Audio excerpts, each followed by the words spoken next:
This is Danny Jones, and you're listening to Chasing Dreams with Amy J.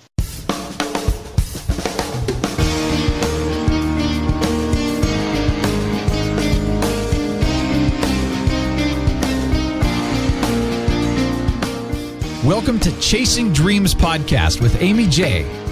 Amy believes that realizing a life without regrets is achieved by taking chances, chasing your dreams, making moves, and overcoming your doubts. The Chasing Dreams podcast will help you overcome life's obstacles, believe in your potential, and inspire you to face your fears. And now here's the woman who is passionately pursuing her dreams, Amy J. Hey Dream Chasers, this is Amy J, and thank you so much for tuning into episode 96 of Chasing Dreams. We are in the final 5, guys, and the next 5 are fantastic people that you have to listen to because I'm excited for them, and they're here. And one of them is Danny Jones. She is an artist, writer, children's book illustrator, and comics creator. She is the author and illustrator of the picture books Monster vs. Kittens and its follow-up, Dinosaurs vs. Puppies, and is the creator of the webcomic My Sister the Freak.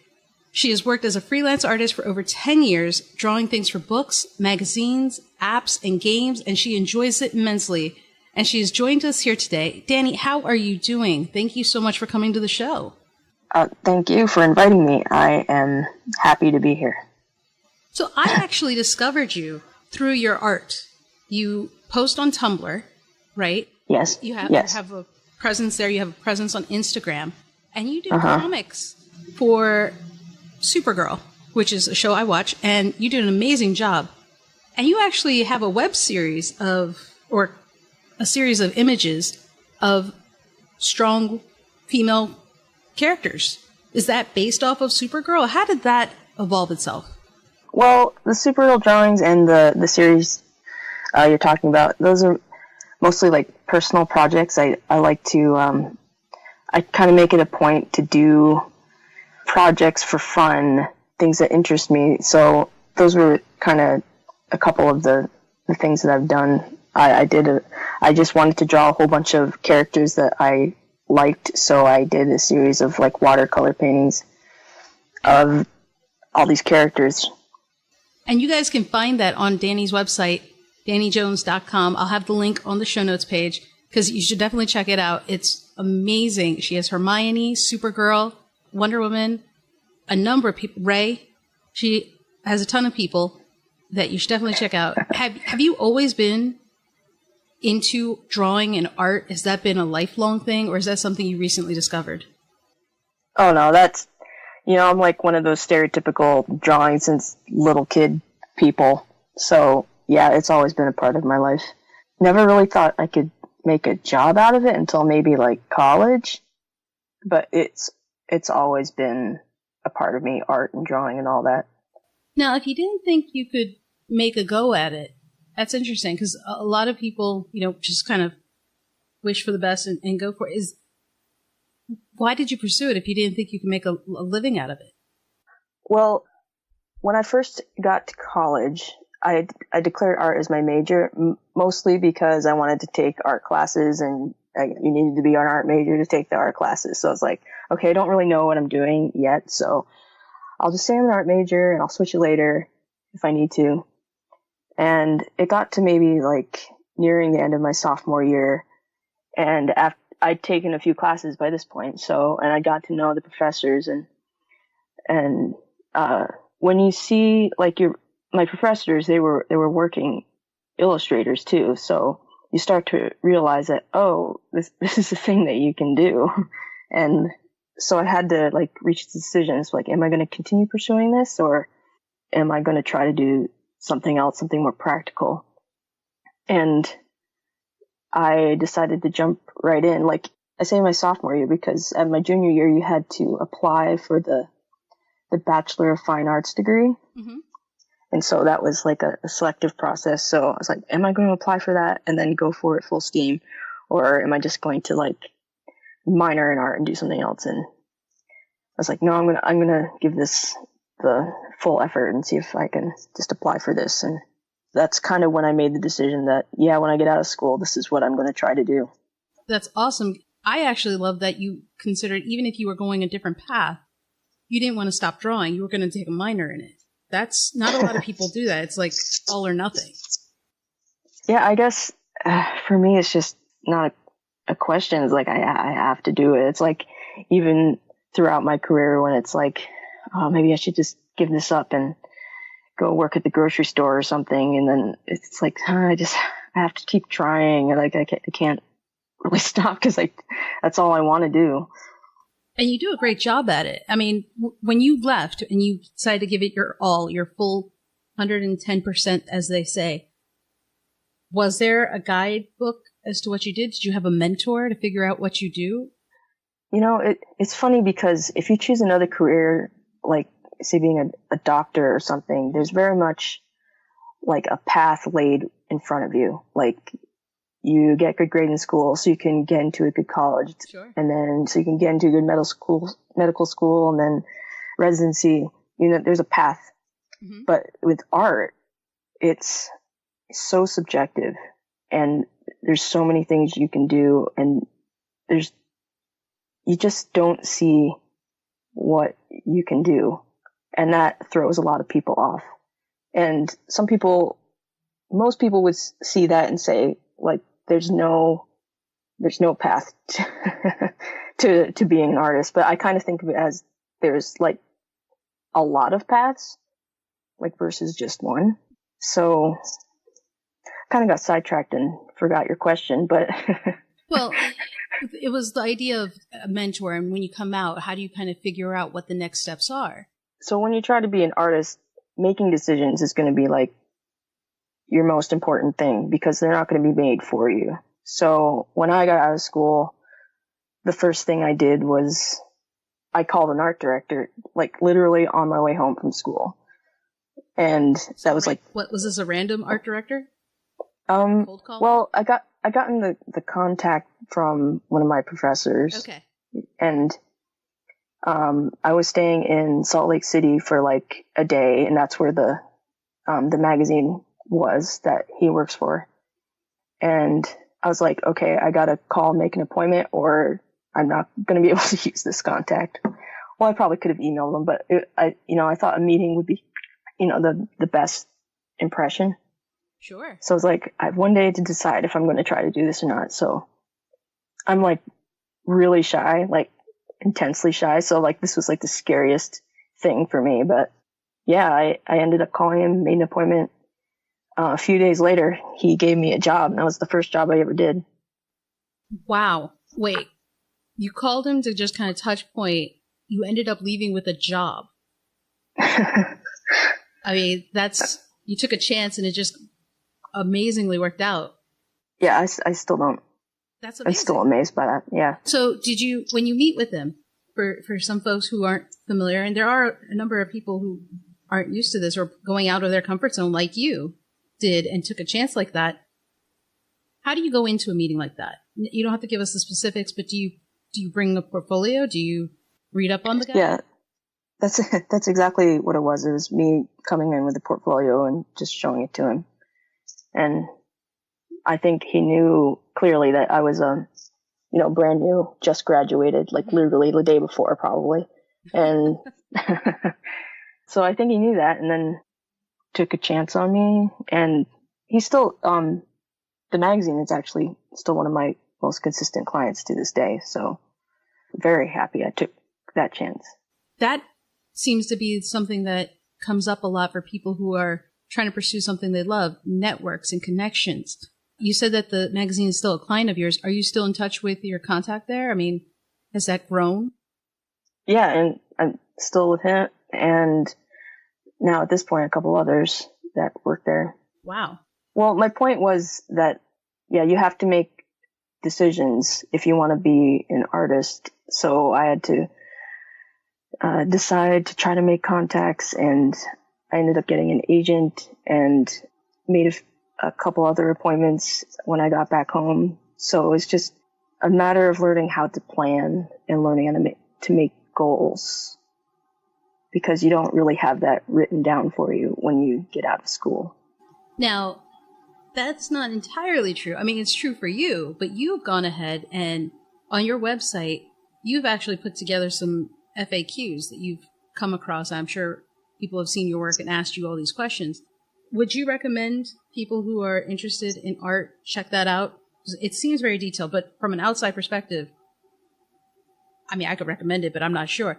Is that a go-to place for people who are interested in becoming an illustrator or an artist of any kind? Yeah, sure. Like, yeah, it came exactly from getting so many questions from people. So yeah, it's like, I'm going to put an FAQ on my website, and it's basically the answer to almost every question I've ever gotten, and all the links and advice that I could think of. So yeah, I would say that's a pretty good starting point. If you're looking for advice from me, which, you know, take that as you will. Well, I'm going to go ahead and recommend it because you're on the show. I actually have your work. And I just finished reading, it came in yesterday, your webcomic, My Sister the Freak. And nice. It's awesome. I mean, where did this idea come from? A few years ago, there was a group of artists that were looking to like start like a webcomic hub. Mm-hmm. And so just like a group of artist friends, each having their own webcomic on one website, you know, promoting together and everything like that. So the theme of this group was science fiction webcomics. And before this, I had never written or drawn a comic before. So I'll just put that out there. So a friend of mine asked me if I wanted to join because they were looking for other artists. Mm-hmm. So I was like, sure, I can write a comic. But I was a little naive. Well, I knew it was gonna be hard, but I was like, yeah, I want to try this. I've always wanted to try this. So I'm gonna write a webcomic, and all I knew it had to be science fiction. So it's like, okay, what do I do now? How do you figure that out? Well, I've always been drawn to like sister stories. So I started with, okay, I like something about sisters, and we'll throw some aliens in there. So that's basically how it started. So it's two sisters, and one of them is an alien, and it's about invaders that come and then what they do, and it just snowballed from there. And do you have a sister? Are you writing from personal experience stories? Yes, I have two sisters, and I am actually a triplet. So we're all the same age, and we've grown up together, and we're really close. Oh, nice. I'm a twin. Nice. Didn't hit the triplet, but that's okay. My twin is awesome, and I have a younger sister. But I could see why you relate then to these sister stories. It very actually reminds me of some of the awesome sister stories you hear, like Charmed and Supergirl, that are out there. And it's just another one that you've done. And I actually can't believe that you've never written a comic before. So I'm not really sure I believe you with that. But this is volume 1, the one I have, and Sister Alien Pirate Spy. I haven't gotten to that yet, but is that a continuation? Yes, that's, sequel. So 2 books.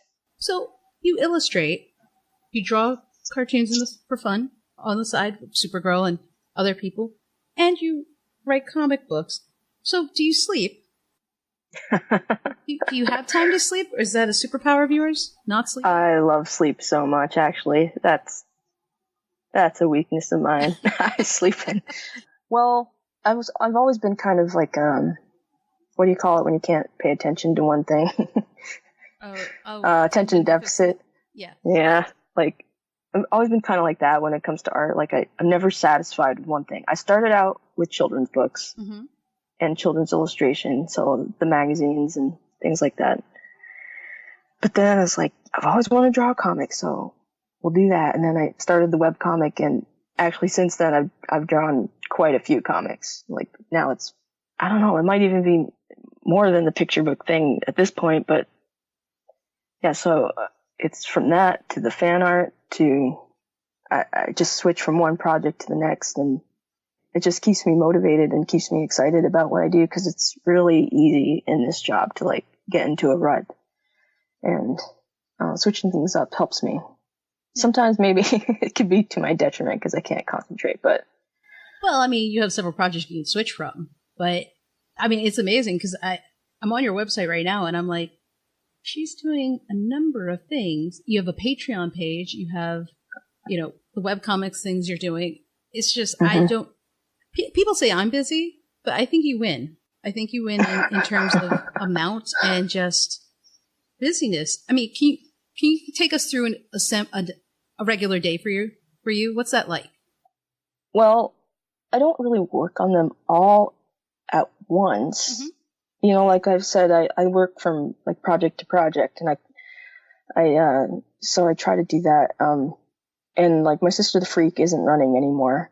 I did the 2 books, and now I've like moved on to other comics. So a typical day for me is I wake up and I decide what the most important 2 or 3 things I want to get done that day is. And then I do that. And so I usually have a project I'm working on. I usually have freelance work that I have to do for deadlines. And, usually the projects are like something I can get done that month. And so that determines what I do each day. And, the freelance work kind of goes on their own because they have their own deadlines. So, that's how I work through my day. So you're just kind of juggling what is the timeline currently and going through that. Do you try to work a typical 9 to 5 or just allow, depending on what the projects you have on your plate are, dictate how your day is going to go? I very much try to work the 9 to 5 and try to keep my evenings and weekends because that's the only way I can keep my sanity. That's just because it's really easy to blend the work life with the personal life when you're just working from home. Sure. So I very much try to keep that separate. Of course, that's not every day. I mean, there are times when I'm just crunching on deadlines. Now, how long does a typical project take for you? A project, it depends on the project. Like My Sister the Freak, it went on for 4 years, like a page a week.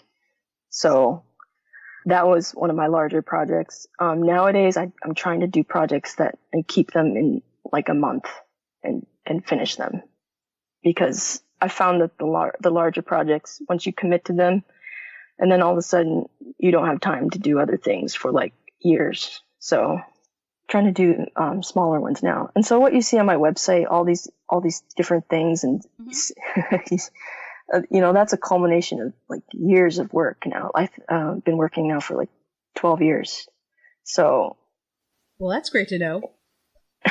So guys, that's a decade's work on her website. So don't feel bad if you don't have that many things at all. Yeah, you just work one thing at a time. And actually that is probably one of the best advice I can give you, is to like keep creating things and finish the projects, because once you got them finished, you can put them up and you can promote your work. And then all of a sudden you have this body of work. I mean, like if you look at most of my things, a lot of them, they're not client work.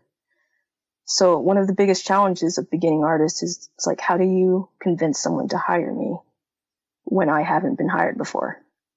When I don't have this big client list? Well, people will come to my website and be like, oh, she's printed 2 My Sister the Freak books, and she's done all these other short comics, and she draws all these other pictures. It's like, yeah, she's got all this work. I mean, she can do things. So almost doesn't matter if the work is, like quote unquote published or not. Like I think any work that you do, if it's for yourself or for a client, is just as valid. And I think the people that hire you think the same thing, as long as it's good work. And they see that you can finish deadlines, and they look at that. Now, do you think your presence online with your social interactions, your website, and your fan art that you do you think that's played a role in your success, or just in being able to find work? Oh, definitely. When I started out, when I first got out of school, like that was when blogging was really big, and I got a lot of social interaction by writing a blog, and that's kind of like how I jump-started my networking and getting to know other artists. And I would go to an event. It's like, oh, I read your blog, and I'm like, oh, so you kind of have this connection with people before you even step out your door. And so that I don't blog as much anymore, but it's kind of like moved on into social media, and I still get like the same kinds of interaction. And the Patreon page, the same thing.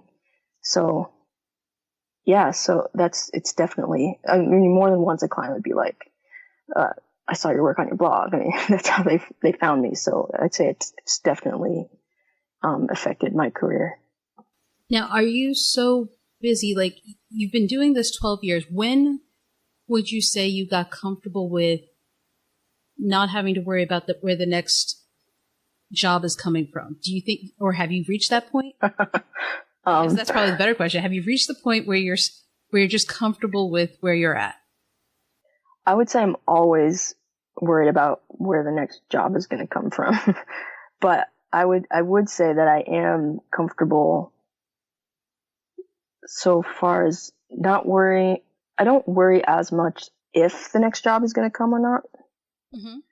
And I still worry when but, and I'm comfortable enough in, I guess, my ability now, mm-hmm. whereas years before I wasn't. So in that way, I'm kind of settled in my career, but like you will have ups and downs throughout your entire career. And I just got out of a big down actually, but now I'm looking up again but I'm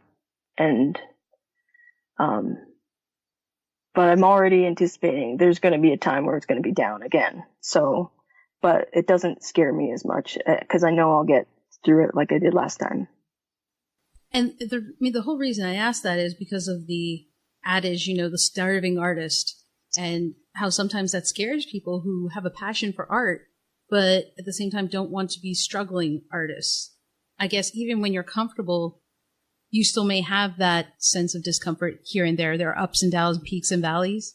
And from what you're saying, you've gone through that and you're still going through that. So is that something that an up and coming artist should be aware of and just accept that there will always be that kind of?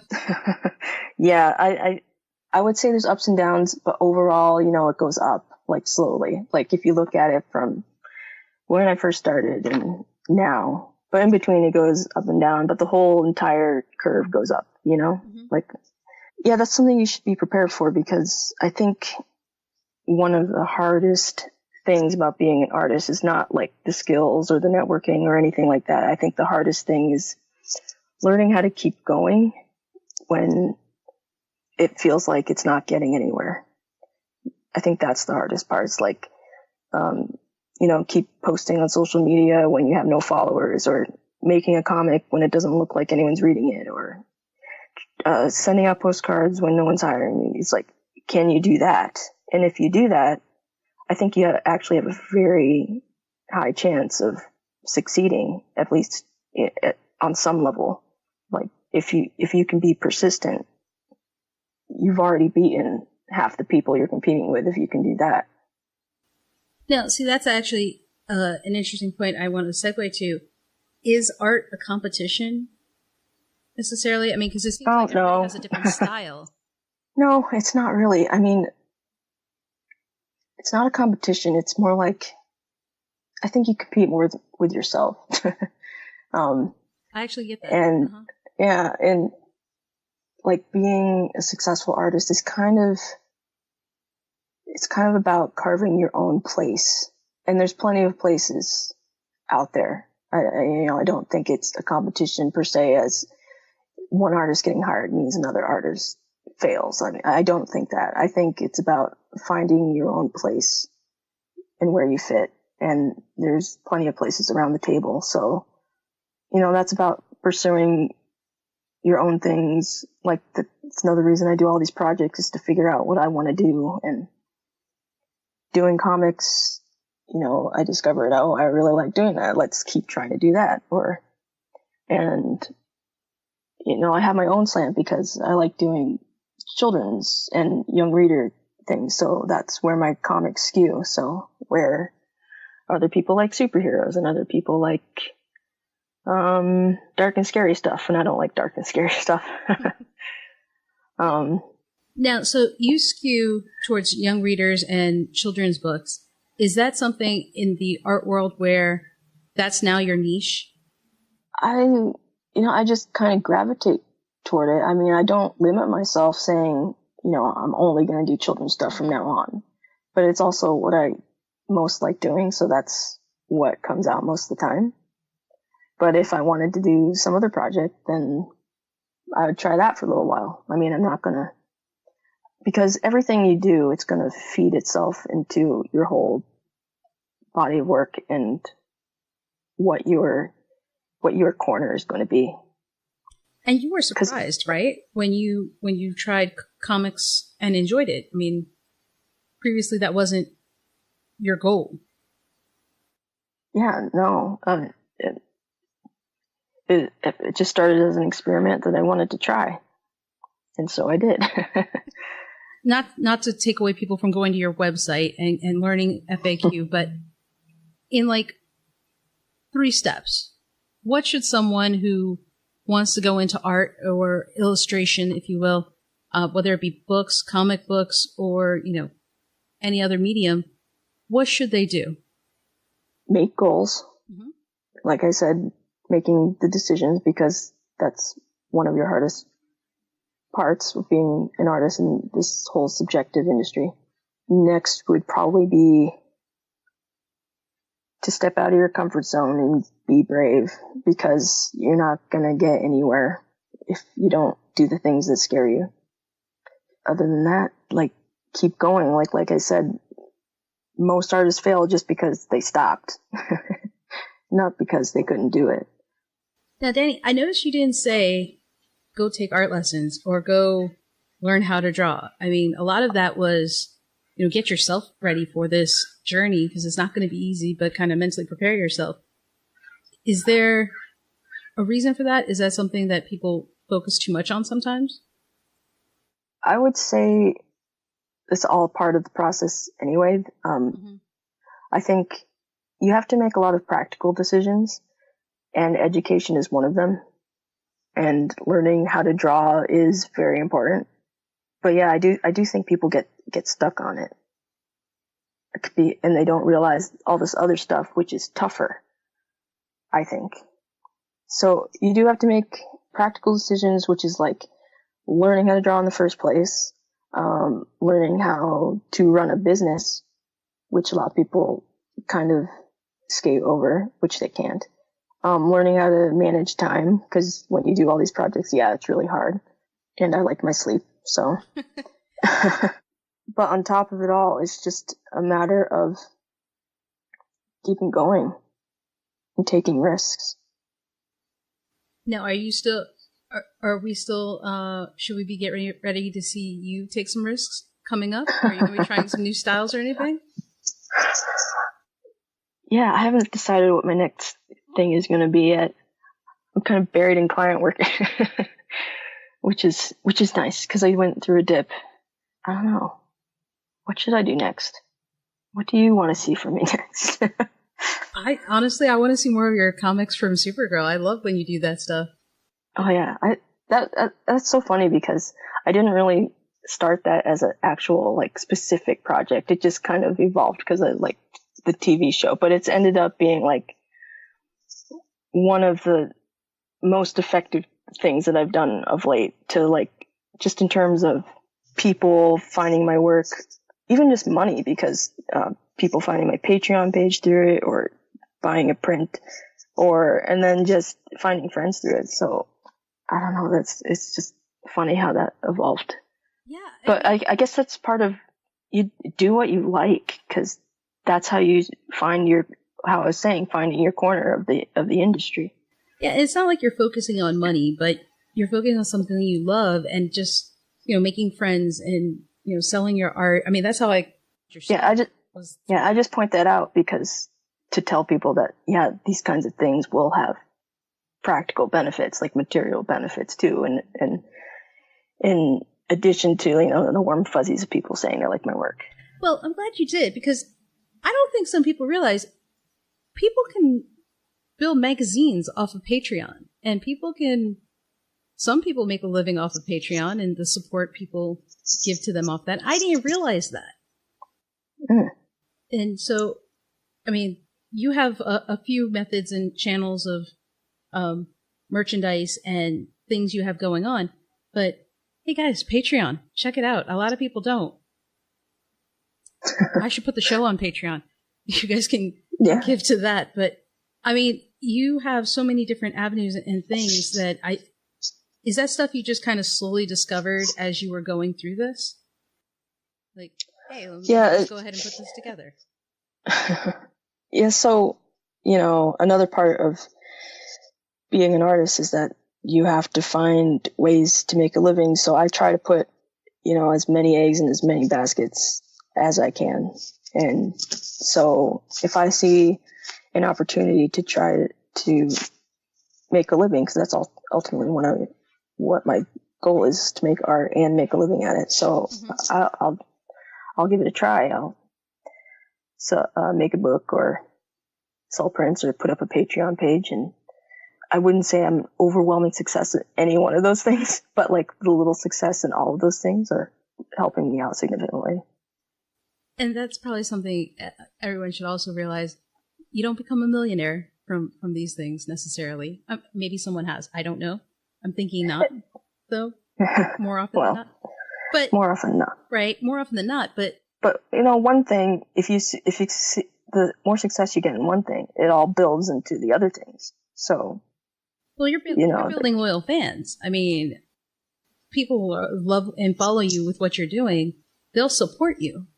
And that's the cool thing, I think, about it. I mean, I think I watched Supergirl Alex, and you put a picture up after that. And I'm like, how long did it take you to draw that? Didn't the episode just air? Yeah, that's how it started. That the whole thing. It's like I'd watch an episode, and then I'd just be thinking about it, and then I can't get it out of my head, and then I just draw something. And it's funny because a lot of those doodles, like you said, they're really quick. And most of my projects aren't like that because I'm like so worried about how is this going to fit into my portfolio, or does this look good? But with the Supergirl drawings, it was more like, I'm just going to get this stupid idea out of my head and like throw it out there. It's like, I didn't really care if it looked good or if it looked like my other stuff it's helped. It's helped me draw faster, and it changed my style slightly, and it's just so weird how much it's helped me in so many different ways. Well, it sounds like the impact it's had on you is, numerous and varying, if you will, because not just that, just with the reach you've had because of it. And I know I keep talking about that's how I found you, and that's how I love what you're doing. And just because you're also very helpful, because you also share your process, you share, that FAQ page for people who are wanting to kind of figure out, how do I become an artist? And I think that's what drew me to want to have you on the show. And I think you do an amazing job. I wish you nothing but the best. But before I wrap up, I do have to ask, you've given plenty of advice today. Plenty of advice for anybody interested in becoming an artist. But I have to ask, what is one thing anyone who wants to chase their dream should do today? One action you would tell them to do? Make a goal. Make the decision. Going back to my college years when I had to decide if I wanted to do the BFA program. This is the decision I made to make a living as an artist. And even if you don't go to school, there has to be a point where you're like, I'm going to give this a try.